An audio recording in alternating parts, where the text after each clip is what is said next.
और अब बात महाकुंभ की। संगम तट पर भगदड़ के बाद से मुख्यमंत्री योगी और उनकी टीम फुल एक्शन में है। मुख्यमंत्री योगी ने खुद घटनास्थल का दौरा कर हालात की जानकारी ली। सवाल यह है कि क्या मौनी अमावस्या पर हुई भगदड़ महज एक हादसा थी या फिर सनातन के खिलाफ कोई बड़ी साजिश। योगी आदित्यनाथ ने इसी बात को इशारों में कहने की कोशिश की। देखिए रिपोर्ट।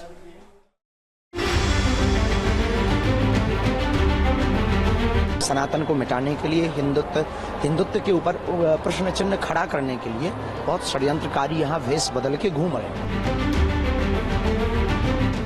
मेरा मानना है कि इन्होंने जो है महाकुंभ को बिगाड़ने का पूरा प्रयास किया है। हमें भी प्रथम दृष्टया एक षड्यंत्र नजर आता है। कुछ लोग लगातार गुमराह करके सनातन धर्म के खिलाफ हर एक मुद्दे पर षड्यंत्र करने से बाज नहीं आते। संगम तट पर मची भगदड़ और उस पर उठ रहे सवालों के 4 दिन बाद मुख्यमंत्री योगी आदित्यनाथ एक बार फिर प्रयागराज पहुंचे। घटना स्थल का निरीक्षण किया, लोगों से बात की।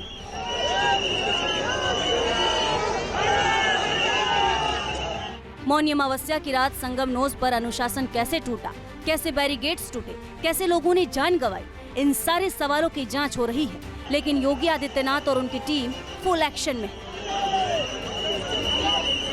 मौनी अमावस्या में हुई भगदड़ हो जाना महज एक संयोग था या फिर सनातन के खिलाफ किसी ने साजिश की थी। योगी आदित्यनाथ ने इसी बात को इशारों में कहने की कोशिश की। कुछ लोग लगातार गुमराह करके सनातन धर्म के खिलाफ हर एक मुद्दे पर षड्यंत्र करने से बाज नहीं आते। और आज से नहीं, बहुत पहले से हम लोग देखते रहे। राम जन्मभूमि मुक्ति आंदोलन के दौरान भी ये सभी पूज्य संत जन उस समय के भी साक्षी है। वे लोग उस समय, उनका व्यवहार, उनका चरित्र उस समय भी जग जाहिर था और आज भी है। ऐसे लोगों से सावधान होकर के सनातन धर्म के मूल्यों, उन आदर्शों के साथ इन पूज्य संतों के सानिध्य में हमें निरंतर आगे बढ़ना होगा। महाकुंभ में आस्था का सैलाब उमड़ रहा है। देश विदेश से करोड़ों श्रद्धालु आस्था की डुबकी लगा रहे हैं। पूरा प्रयागराज सनातनियों के रंग में रंगा है। सीएम योगी पूरे तन मन से महाकुंभ को नई पहचान दिलाने में जुटे हैं। ऐसे में अगर इस कुंभ को कोई बदनाम करने की नीयत से साजिश करे तो यह संभव सा नहीं लगता। क्या वाकई कोई है जो ये नहीं चाहता कि सनातनियों का डंका बुलंद हो? मुख्यमंत्री योगी आदित्यनाथ ने 29 जनवरी को महाकुंभ में हुई भगदड़ वाली जगह का दौरा किया।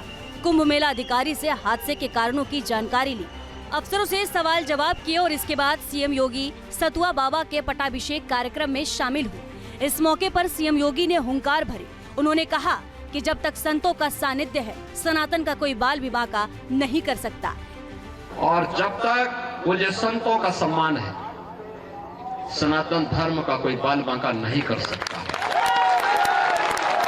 और सनातन धर्म है तो दुनिया के अंदर जीव सृष्टि बनी रहेगी। ये सनातन धर्म की मजबूती पे निर्भर करेगा। और इसलिए हम सब का प्रयास होना चाहिए कि जहां भी जिस स्तर पर हो सके सभी पूज्य संत जन कर रहे हैं, हमें समय के अनुरूप उस प्रकार की रणनीति के साथ जोड़कर के आगे बढ़ना होगा। इतना ही नहीं, सीएम योगी ने सनातन धर्म का महत्व भी बताया। उन्होंने कहा कि सनातन धर्म ही मानव धर्म है। मानवता रहेगी तो सृष्टि रहेगी। सनातन धर्म ही मानव धर्म है। सनातन धर्म रहेगा तो मानव धर्म रहेगा, मानवता रहेगी, इस सृष्टि रहेगी।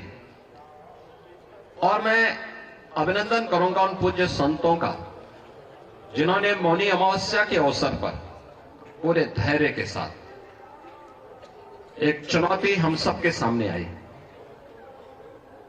कुछ पुण्यात्मा उस एक हादसे के शिकार हो गए थे, लेकिन उन स्थितियों में एक अभिभावक के रूप में, जैसे परिवार के ऊपर कोई विपत्ति आती है तो परिवार का अभिभावक धैर्य नहीं खोता, पूरी हिम्मत के साथ खड़े होकर के उस चुनौती का सामना करते हुए उससे उभारने का कार्य करता है। महाकुंभ में मौनी अमावस्या से एक दिन पहले देर रात करीब 1:30 बजे संगमनोज इलाके में भगदड़ हुई। इस हादसे में 30 श्रद्धालुओं की मौत हुई और 60 लोग घायल हुए थे। हादसे की जानकारी देते वक्त सीएम योगी भावुक हो गए थे। उन्होंने बिना किसी लाग लपेट के कहा था कि अगर हादसा हुआ है तो सवाल उठेंगे ही। पूरे मामले की जांच के लिए जांच आयोग बनाया गया। जांच आयोग अपनी जांच में जुट गया है। जांच के बाद हकीकत सबके सामने आ जाएगी। लेकिन संत और सीएम योगी जिस षड्यंत्र की तरफ इशारा कर रहे हैं, उससे सवाल जरूर खड़ा हो गया है कि आखिर सनातन विरोधी वे कौन हैं जो भारत के गौरवमयी संस्कृति पर चोट करना चाहते हैं। Team news nation. News nation अब व्हाट्सएप पर। खबरों के ताजा अपडेट के लिए न्यूज नेशन के इस QR कोड को स्कैन करें।